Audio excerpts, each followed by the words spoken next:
Sebenarnya macam mana kalau suara wanita dibolehkan untuk pertandingan tilawah Al-Quran? Apa hukum dia sesuatu? Ramai orang tanya. Soalannya, bolehkah wanita menyertai tilawah Quran? Kerana atau perkembangan? Ya, sebenarnya masalah soal perempuan yang aurat atau tidak berlaku ijma'. Mana tidak ada kesepakatan. Jadi ada berlaku perselisihan. Ada pendapat mengatakan aurat, ada pendapat mengatakan tidak aurat. Ulama-ulama mazhab Syafi'i sebenarnya tidaklah mengatakan suara perempuan itu aurat. Tetapi jikalau tidak dijaga, maka dia tetap haram atas sebab membuka fitnah, bukan atas sebab aurat. Kalau dalam mazhab Hambali dia memang keras. Jadi dalam bab tentang yang mengalunkan bacaan Al-Quran sebenarnya memang juga tidak berlaku kesepakatan ulama tentang boleh atau tidak.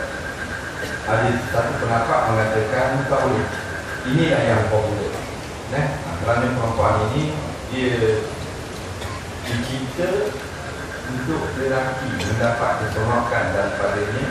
Allah jadikan syarat pernikahan. Jadi ada pendapat mengatakan boleh kerana dia tidak ada fitnah bila baca ayat Quran. Jadi masalah ni kita kena ambil dengan dada yang lapang. Kalau kita menjawab, selalu saya menjawab tak boleh. Kerana saya cenderung pada pendapat mengatakan tak boleh. Walau bagaimanapun, takkanlah semua benda itu khilaf. Kita nak beritahu ni khilaf, ni khilaf, ni khilaf. Akhirnya jadi dereng hukum, orang jadi dereng hukum.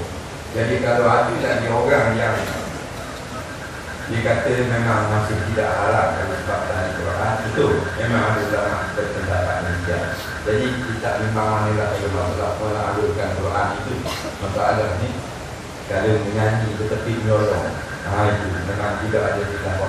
Kalau menyanyi yang okey, masih ada khilaf. Tapi kalau macam belum, betul-betul pusing orang pulak pakai tak pula air dari kawan.